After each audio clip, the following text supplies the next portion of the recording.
Hazeroth, and DECEIVE. It takes 11 days to go from Horeb to Kadesh Barnea by the Mount Seir road. In the 40th year, on the first day of the 11th month, Moses proclaimed to the Israelites all that the Lord had commanded him concerning them. This was after he had defeated Sihon, king of the Amorites, who reigned in Heshbon, and at Edrei had defeated Og, king of Bashan, who reigned in Ashtaroth. East of the Jordan, in the territory of Moab, Moses began to expound this law, saying, "The Lord our God said to us at Horeb, 'You have stayed long enough at this mountain. Break camp and advance into the hill country of the Amorites. Go to all the neighboring peoples in the Arabah, in the mountains, in the western foothills, in the Negev, and along the coast to the land of the Canaanites, and to Lebanon as far as the great river, the Euphrates. See, I have given you this land. Go in and take possession of the land the Lord swore he would give to your fathers, to Abraham." Introduction to Moses' first address. These are the words that Moses spoke to all the people of Israel while they were in the wilderness east of the Jordan River. They were camped in the Jordan Valley near Suph, between Paran on one side and Tophel, Laban, Hazeroth, and DECEIVE on the other.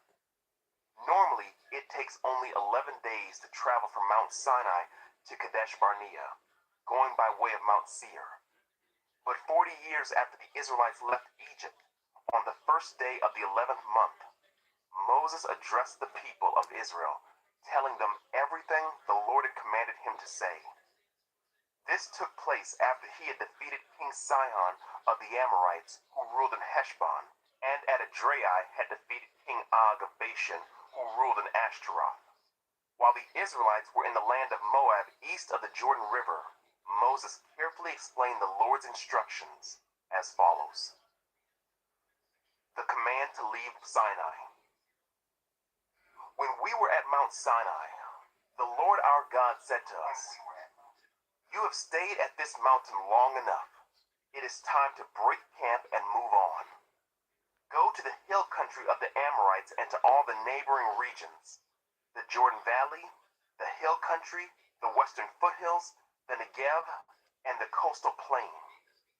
Go to the land of the Canaanites and to Lebanon, and all the way to the great Euphrates River. Look, I am giving all this land to you. Go in and occupy it, for it is the land the Lord swore to give to your ancestors, Abraham, Isaac, and Jacob, and to all their descendants." Moses appoints leaders from each tribe. Moses continued, "At that time I told you, 'You are too great a burden for me to carry all by myself. The Lord your God has increased your population, making you as numerous as the stars. And may the Lord, the God of your ancestors, multiply you 1,000 times more and bless you as he promised. But you are such a heavy load to carry. How can I deal with all your problems and bickering? Choose some well-respected men from each tribe who are known for their wisdom and understanding, and I will appoint them as your leaders." Then you responded, "Your plan is a good one." So I took the wise and respected men you had selected from your tribes and appointed them to serve as judges and officials over you. Some were responsible for 1,000 people, some for 100, some for 50, and some for 10. At that time I instructed the judges, "You must hear the cases of your fellow Israelites and the foreigners living among you. Be perfectly fair in your decisions and impartial in your judgments. Hear the cases of those who are poor as well as those who are rich. Don't be afraid of anyone's anger, for the decision you make is God's decision. Bring me any cases that are too difficult for you, and I will handle them." At that time, I gave you instructions about everything you were to do. Scouts explore the land. Then, just as the Lord our God commanded us, we left Mount Sinai and traveled through the great and terrifying wilderness, as you yourselves remember, and headed toward the hill country of the Amorites. When we arrived at Kadesh Barnea, I said to you, you have now reached the hill country of the Amorites that the Lord our God is giving us. Look, he has placed the land in front of you. Go and occupy it as the Lord, the God of your ancestors, has promised you. Don't be afraid. Don't be discouraged. But you all came to me and said, first, let's send out scouts to explore the land for us. They will advise us on the best route to take and which towns we should enter. This seemed like a good idea to me, so I chose 12 scouts, one from each of your tribes. They headed for the hill country and came to the valley of Eshcol and explored it. They picked some of its fruit and brought it back to us, and they reported, the land the Lord our God has given us is indeed a good land. Israel's rebellion against the Lord. But you rebelled against the command of the Lord your God and refused to go in. You complained in your tents and said, the Lord must hate us. That's why he has brought us here from Egypt to hand us over to the Amorites to be slaughtered. Where can we go? Our brothers have demoralized us with their report. They tell us, the people of the land are taller and more powerful than we are, and their towns are large with walls rising high into the sky. We even saw giants there, the descendants of Anak. But I said to you, don't be shocked or afraid of them.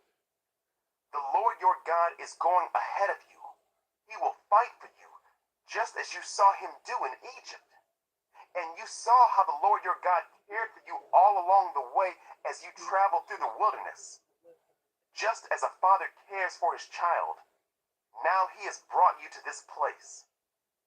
But even after all he did, you refused to trust the Lord your God, who goes before you looking for the best places to camp, guiding you with a pillar of fire by night and a pillar of cloud by day. When the Lord heard your complaining, he became very angry. So he solemnly swore, not one of you from this wicked generation will live to see the good land I swore to give your ancestors, except Caleb, son of Jephunneh. He will see this land because he has followed the Lord completely. I will give to him and his descendants some of the very land he explored during his scouting mission. And the Lord was also angry with me because of you. He said to me, Moses, not even you will enter the promised land. Instead, your assistant, Joshua, son of Nun, will lead the people into the land. Encourage him, for he will lead Israel as they take possession of it. I will give the land to your little ones, your innocent children. You were afraid they would be captured, but they will be the ones who occupy it. As for you, turn around now and go on back through the wilderness toward the Red Sea.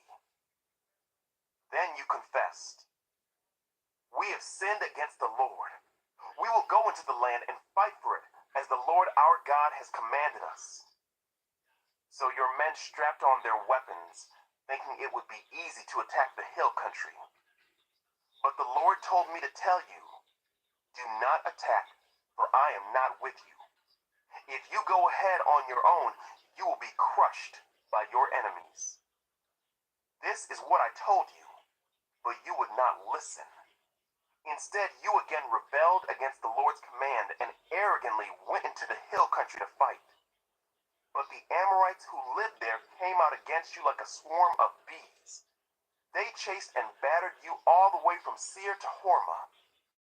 Then you returned and wept before the Lord. But he refused to listen. So you stayed there at Kadesh for a long time. 2. Remembering Israel's wanderings. Then we turned around and headed back across the wilderness toward the Red Sea, just as the Lord had instructed me. And we wandered around in the region of Mount Seir for a long time. Then at last the Lord said to me, "You have been wandering around in this hill country long enough. Turn to the north. Give these orders to the people. You will pass through the country belonging to your relatives, the Edomites, the descendants of Esau who live in Seir. The Edomites will feel threatened, so be careful. Do not bother them, for I have given them all the hill country around Mount Seir as their property, and I will not give you even 1 square foot of their land. If you need food to eat or water to drink, pay them for it. For the Lord your God has blessed you in everything you have done. He has watched your every step through this great wilderness. During these 40 years, the Lord your God has been with you, and you have lacked nothing." So we bypassed the territory of our relatives, the descendants of Esau who live in Seir. We avoided the road through the Arabah Valley that comes up from Elath and Ezion-Geber. Then, as we turned north along the desert route through Moab, the Lord warned us, "Do not bother the Moabites, the descendants of Lot, or start a war with them. I have given them Ar as their property, and I will not give you any of their land." A race of giants called the Emites had once lived in the area of Ar. They were as strong and numerous and tall as the Anakites, another race of giants. Both the Emites and the Anakites are also known as the Rephaites, though the Moabites call them Emites. In earlier times, the Horites had lived in Seir, but they were driven out and displaced by the descendants of Esau, just as Israel drove out the people of Canaan when the Lord gave Israel their land. Moses continued, "Then the Lord said to us, 'Get moving. Cross the Zered brook.' So we crossed the brook. 38 years passed from the time we first left Kadesh Barnea until we finally crossed the Zered brook. By then, all the men old enough to fight in battle had died in the wilderness, as the Lord had vowed would happen. The Lord struck them down until they had all been eliminated from the community. When all the men of fighting age had died, the Lord said to me, 'Today you will cross the border of Moab at Ar, and enter the land of the Ammonites, the descendants of Lot. But do not bother them or start a war with them. I have given the land of Ammon to them as their property, and I will not give you any of their land.' That area was once considered the land of the Rephaites who had lived there, though the Ammonites called them Zamzamites. They were also as strong and numerous and tall as the Anakites. But the Lord destroyed them so the Ammonites could occupy their land. He had done the same for the descendants of Esau who lived in Seir, for he destroyed the Horites so they could settle there in their place. The descendants of Esau live there to this day. A similar thing happened when the Kapharites from Crete invaded and destroyed the Avites who had lived in villages in the area of Gaza." Moses continued, "Then the Lord said, 'Now get moving, cross the Arnon Gorge. Look, I will hand over to you Sihon the Amorite, king of Heshbon, and I will give you his land. Attack him and begin to occupy the land. Beginning today, I will make people throughout the earth terrified because of you. When they hear reports about you, they will tremble with dread and fear.'" Victory over Sihon and Heshbon. Moses continued, "From the wilderness of Kedemoth, I sent ambassadors to King Sihon of Heshbon with this proposal of peace. 'Let us travel through your land. We will stay on the main road and won't turn off into the fields on either side. Sell us food to eat and water to drink, and we will pay for it. All we want is permission to pass through your land.' The descendants of Esau who live in Seir allowed us to go through their country, and so did the Moabites who live in Ar. Let us pass through until we cross the Jordan into the land the Lord our God is giving us. But King Sihon of Heshbon refused to allow us to pass through, because the Lord your God made Sihon stubborn and defiant, so he could help you defeat him, as he has now done. Then the Lord said to me, Look, I have begun to hand King Sihon and his land over to you. Begin now to conquer and occupy his land. Then King Sihon declared war on us and mobilized his forces at Jahaz. But the Lord our God handed him over to us, and we crushed him, his sons, and all his people. We conquered all his towns and completely destroyed everyone, men, women, and children. Not a single person was spared. We took all the livestock as plunder for ourselves, along with anything of value from the towns we ransacked. The Lord our God also helped us conquer Aurora on the edge of the Arnon Gorge, and the town in the gorge, and the whole area as far as Gilead. No town had walls too strong for us. However, we avoided the land of the Ammonites all along the Jabbok River, and the towns in the hill country, all the places the Lord our God had commanded us to leave alone. 3. Victory over Og of Bashan. Next, we turned and headed for the land of Bashan, where King Og and his entire army attacked us at Edrei. But the Lord told me, Do not be afraid of him, for I have given you victory over Og and his entire army, and I will give you all his land. Treat him just as you treated King Sihon of the Amorites, who ruled in Heshbon. So the Lord our God handed King Og and all his people over to us, and we killed them all. Not a single person survived. We conquered all 60 of his towns, the entire Argob region in his kingdom of Bashan. Not a single town escaped our conquest. These towns were all fortified with high walls and barred gates. We also took many unwalled villages at the same time. We completely destroyed the kingdom of Bashan, just as we had destroyed King Sihon of Heshbon. We destroyed all the people in every town we conquered, men, women, and children alike. But we kept all the livestock for ourselves and took plunder from all the towns. So we took the land of the 2 Amorite kings east of the Jordan River, all the way from the Arnon Gorge to Mount Hermon. Mount Hermon is called Sirion by the Sidonians, and the Amorites call it Senir. We had now conquered all the cities on the plateau and all Gilead and Bashan, as far as the towns of Salecah and Edrei, which were part of Og's kingdom in Bashan. King Og of Bashan was the last survivor of the giant Rephaites. His bed was made of iron and was more than 13 feet long and 6 feet wide. It can still be seen in the Ammonite city of Rabbah. Land division east of the Jordan. When we took possession of this land, I gave to the tribes of Reuben and Gad the territory beyond Aurora along the Arnon Gorge, plus half of the hill country of Gilead with its towns. Then I gave the rest of Gilead and all of Bashan, Og's former kingdom, to the half-tribe of Manasseh. This entire Argob region of Bashan used to be known as the land of the Rephaites. Jair, a leader from the tribe of Manasseh, conquered the whole Argob region in Bashan, all the way to the border of the Geshurites and Maacathites. Jair renamed this region after himself, calling it the towns of Jair, as it is still known today.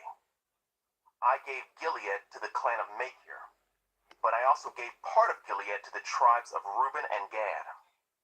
The area I gave them extended from the middle of the Arnon Gorge in the south to the Jabbok River on the Ammonite frontier.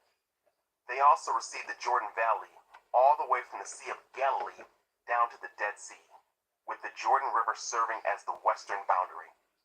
To the east were the slopes of Pisgah. At that time, I gave this command to the tribes that would live east of the Jordan. Although the Lord your God has given you this land as your property, all your fighting men must cross the Jordan ahead of your Israelite relatives, armed and ready to assist them. Your wives, children, and numerous livestock, however, may stay behind in the towns I have given you. When the Lord has given security to the rest of the Israelites, as he has to you, and when they occupy the land the Lord your God is giving them across the Jordan River, then you may all return here to the land I have given you. Moses forbidden to enter the land. At that time I gave Joshua this charge. You have seen for yourself everything the Lord your God has done to these two kings. He will do the same to all the kingdoms on the west side of the Jordan. Do not be afraid of the nations there, for the Lord your God will fight for you.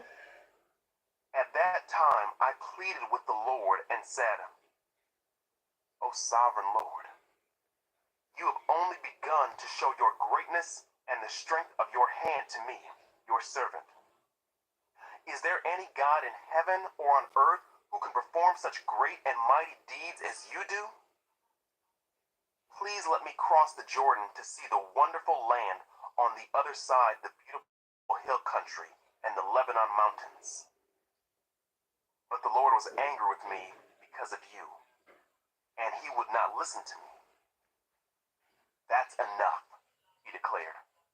Speak of it no more, but go up to Pisgah Peak and look over the land in every direction. Take a good look, but you may not cross the Jordan River. Instead, commission Joshua and encourage and strengthen him, for he will lead the people across the Jordan. He will give them all the land you now see before you as their possession. So we stayed in the valley near Beth Peor. 4. Moses urges Israel to obey. And now, Israel, listen carefully to these decrees and regulations that I am about to teach you.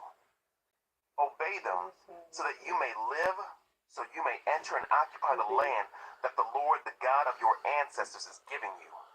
Do not add to or subtract from these commands I am giving you. Just obey the commands of the Lord your God that I am giving you. You saw for yourself what the Lord did to you at Baal Peor. There, the Lord your God destroyed everyone who had worshipped Baal, the god of Peor.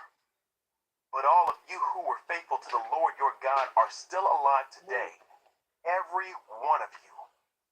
Look, I now teach you these decrees and regulations just as the Lord my God commanded me, so that you may obey them in the land you are about to enter and occupy. Obey them completely, and you will display your wisdom and intelligence among the surrounding nations. When they hear all these decrees, they will exclaim, "How wise and prudent are the people of this great nation! For what great nation has a God as near to them as the Lord our God is near to us whenever we call on him? And what great nation has decrees and regulations as righteous and fair as this body of instructions that I am giving you today? But watch out. Be careful never to forget what you yourself have seen. Do not let these memories escape from your mind as long as you live, and be sure to pass them on to your children and grandchildren. Never forget the day when you stood before the Lord your God at Mount Sinai, where he told me, 'Summon the people before me, and I will personally instruct them. Then they will learn to fear me as long as they live, and they will teach their children to fear me also.' You came near and stood at the foot of the mountain, while flames from the mountain shot into the sky. The mountain was shrouded in black clouds and deep darkness, and the Lord spoke to you from the heart of the fire. You heard the sound of his words, but didn't see his form. There was only a voice. He proclaimed his covenant, the 10 Commandments. which he commanded you to keep, and which he wrote on 2 stone tablets.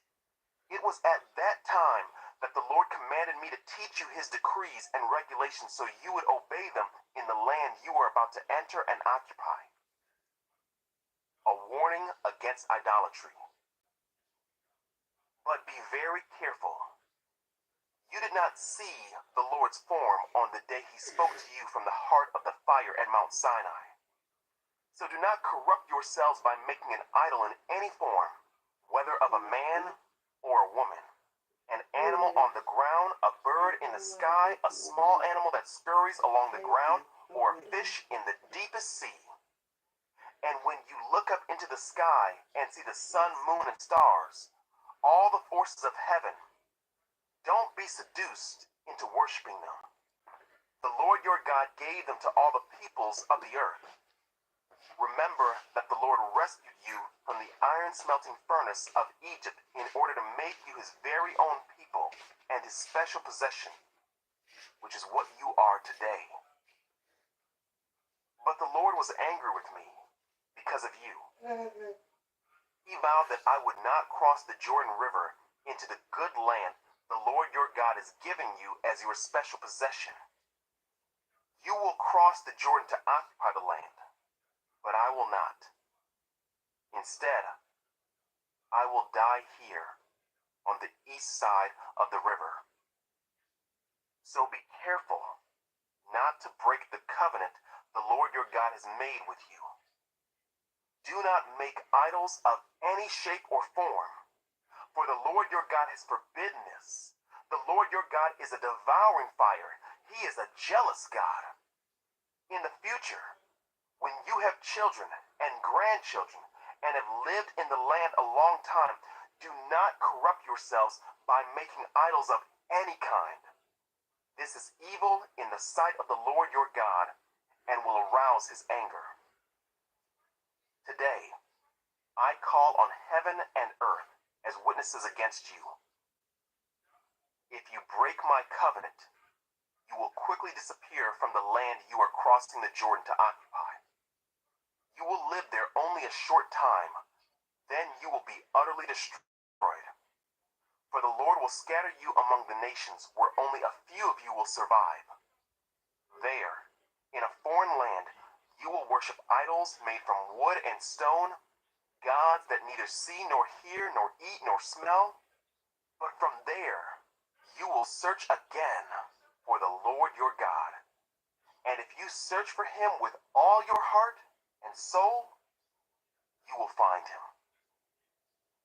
In the distant future, when you are suffering all these things, you will finally return to the Lord your God and listen to what he tells you. For the Lord your God is a merciful God.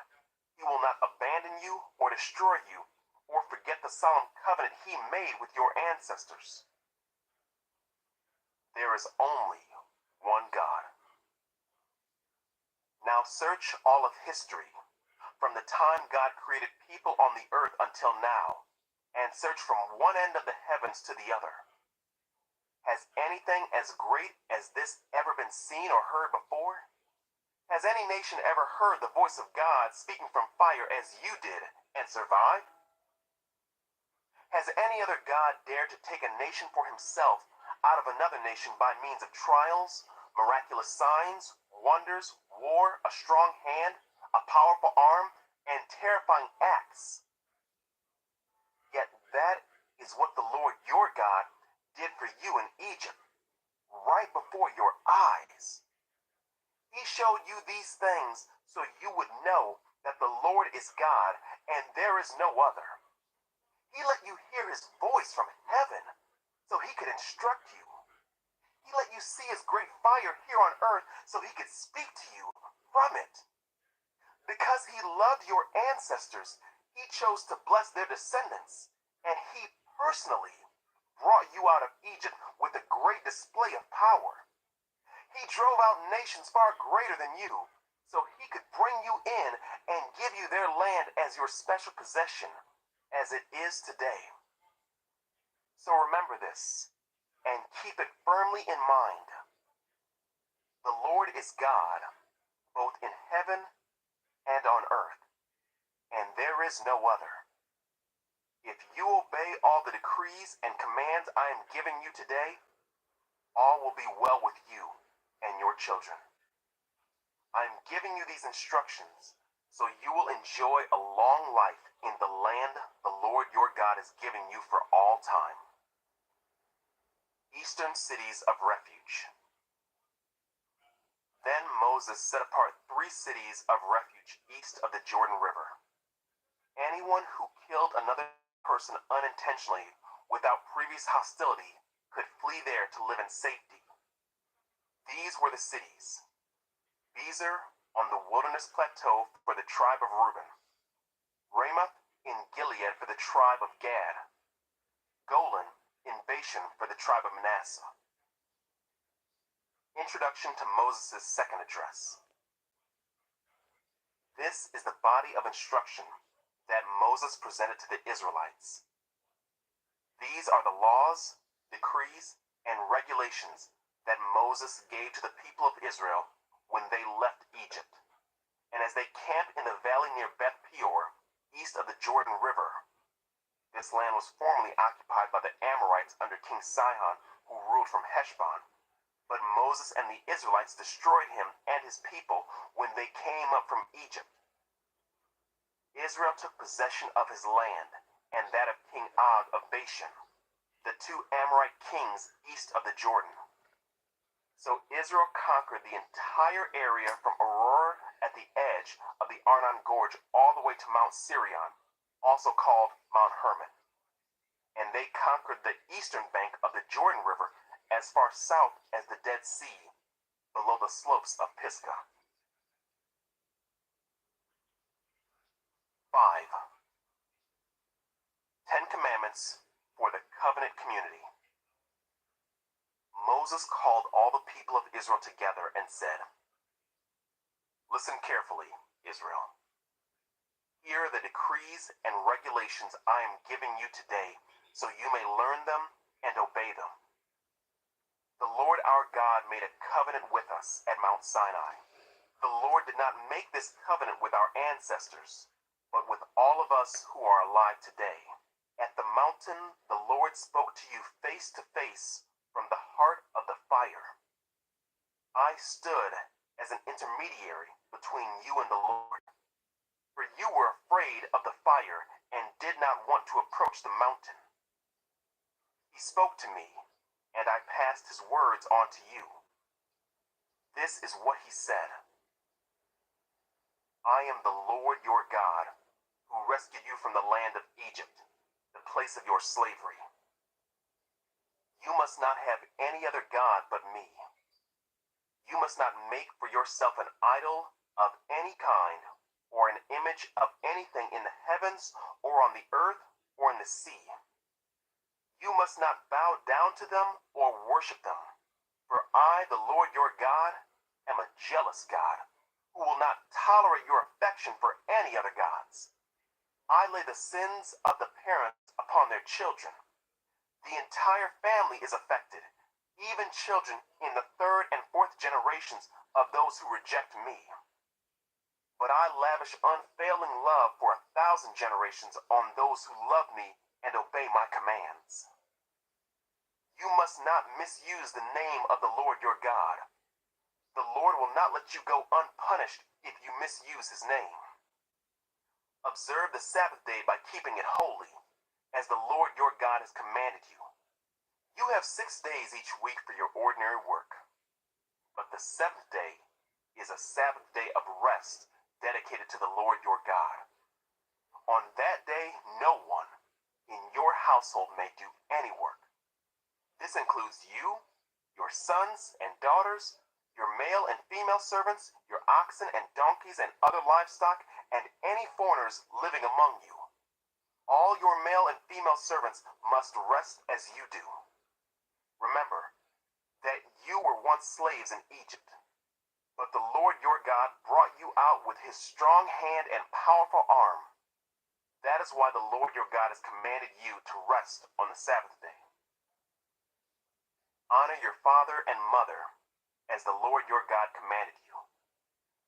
Then you will live along the land the Lord your God has given you. You must not murder. You must not commit adultery. You must not steal. You must not testify falsely against your neighbor. You must not covet your neighbor's wife.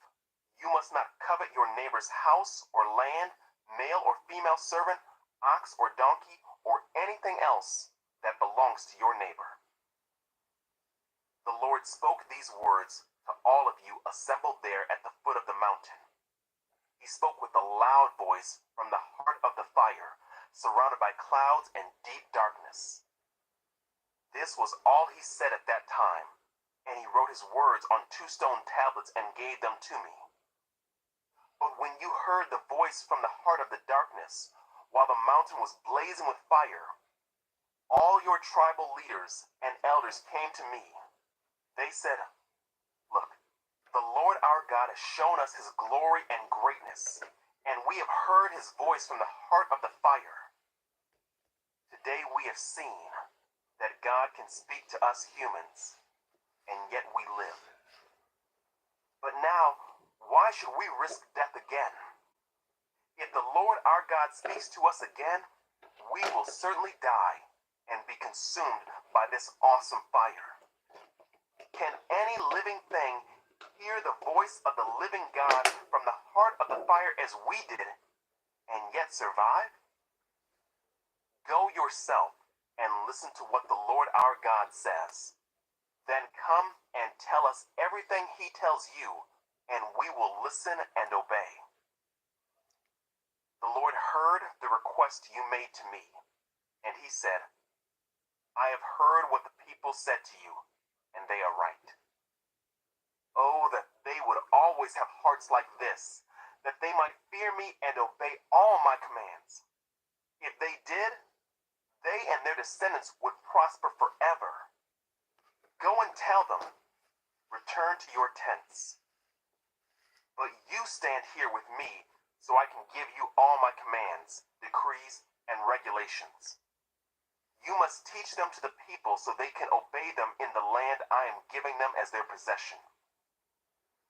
So Moses told the people, "You must be careful to obey all the commands of the Lord your God, following his instructions in every detail.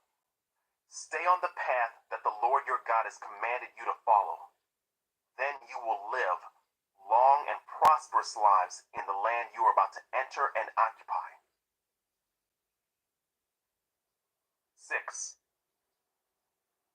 A call for wholehearted commitment.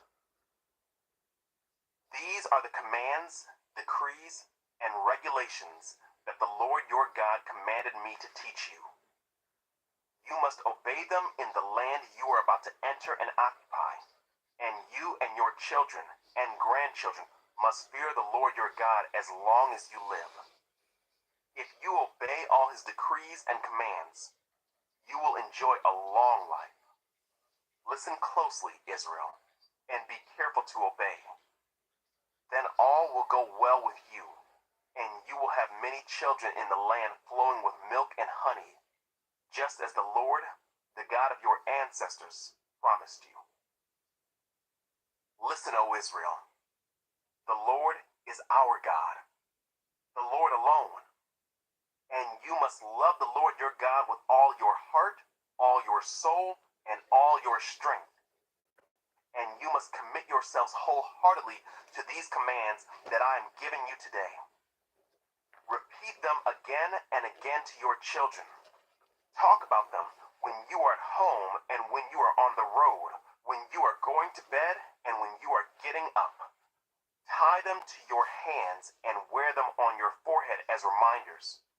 Write them on the doorposts of your house and on your gates. The Lord your God will soon bring you into the land he swore to give you when he made a vow to your ancestors, Abraham, Isaac, and Jacob. It is a land with large, prosperous cities that you did not build. The houses will be richly stocked with goods you did not produce.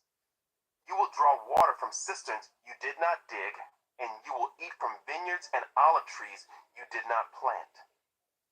When you have eaten your fill in this land, be careful not to forget the Lord, who rescued you from slavery in the land of Egypt. You must fear the Lord your God and serve him. When you take an oath, you must use only his name. You must not worship any of the gods of neighboring nations, for the Lord your God who lives among you is a jealous God. His anger will flare up against you, and he will wipe you from the face of the earth.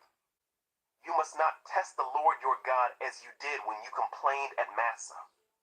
You must diligently obey the commands of the Lord your God, all the laws and decrees he has given you. Do what is right and good in the Lord's sight, so all will go well with you. Then you will enter and occupy the good land that the Lord swore to give your ancestors. You will drive out all the enemies living in the land, just as the Lord said you would. In the future, your children will ask you, what is the meaning of these laws, decrees, and regulations that the Lord our God has commanded us to obey? Then you must tell them, we were Pharaoh's slaves in Egypt, but the Lord brought us out of Egypt with his strong hand. The Lord did miraculous signs and wonders before our eyes, dealing terrifying blows against Egypt and Pharaoh and all his people. He brought us out of Egypt so he could give us this land he had sworn to give our ancestors.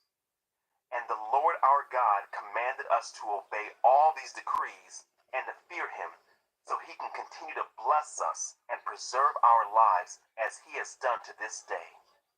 For we will be counted as righteous when we obey all the commands the Lord our God has given us.